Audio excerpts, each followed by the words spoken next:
বলেছে আপনি খুব সাহসী।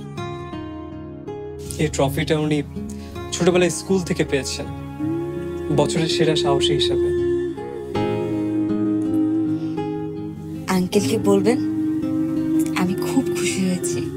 আর আর আর আঙ্কেলের ছেলেকে বলবেন তাতুই যে সাহসটা দেখাতে পেরেছে তার জন্য একজন মানুষের ভরসা ছিল। তাই নাকি?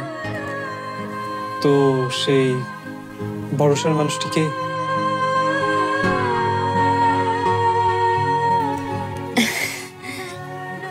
আচ্ছা শুনুন তো, এটা কোথায় রাখা যায়?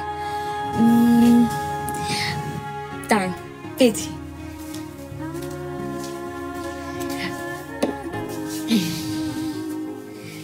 দেখুন তো, ভালো লাগছে না? কি হলো, ভালো লাগছে না? আকাশ,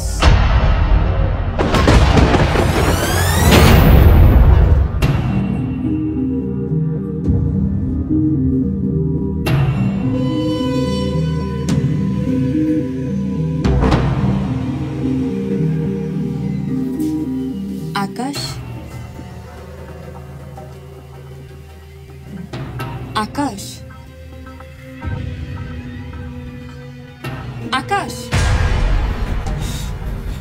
এই পুতুলটা আপনি কোথায় পেয়েছেন?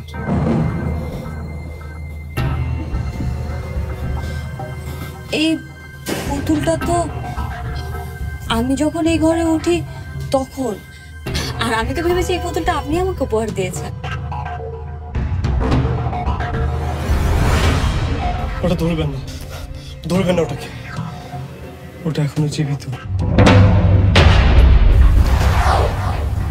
জীবিত মানে? আপনাদের তো আগেই জানিয়েছিলাম যে এখানে আপনাদের নিয়ে ষড়যন্ত্র চলছে, আপনারা যেন এখানে না থাকতে পারেন। ধরে নিন সেই ষড়যন্ত্রের ওইটা একটা অংশ। কিন্তু কেউ কেন আমাদের বিরুদ্ধে ষড়যন্ত্র করবে? কেউ কেন চাইবে আমাদেরকে এধার থেকে বের করে দিতে? সেটা অনেক লম্বা গল্প, তাতে না হয় আরেকদিন বলবো। সে কে সেটা তো বলতে পারেন। সে কি আপনার পরিচিত?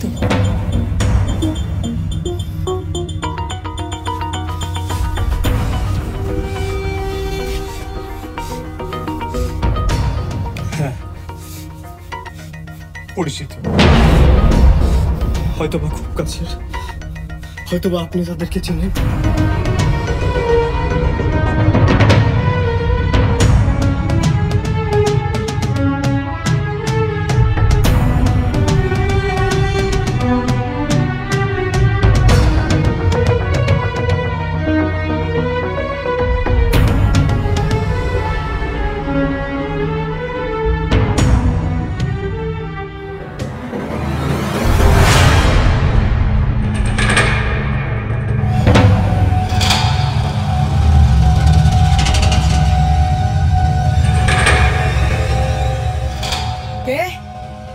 কে ওখানে?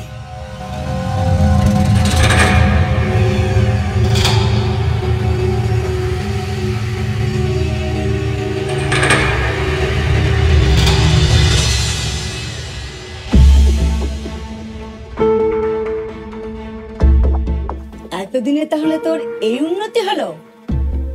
ফুপু ঘরে ঢুকবার আগে একবার অনুমতি নেবার প্রয়োজন বোধ করলি না? কিন্তু আমি তো আজ আমার ফুপুর কাছে আসিনি। মানে আমি আজকে এসেছি একজন কালো জাদুকরের কাছে। সেটা আবার মাত্র জানলি নাকি? 10 বছর আগে আমি যা জানতাম আর এখন যা জানি তার মধ্যে অনেক পার্থক্য আছে। 10 বছর আগে আপনি আমার ফুপু ছিলেন, আর এখন নিতান্তই একটা পিশাচ। মুখ সামলে কথা বল আকাশ, না হলে কিন্তু। না হলে কি আমাকেও পুতুল দিয়ে বশ করবে?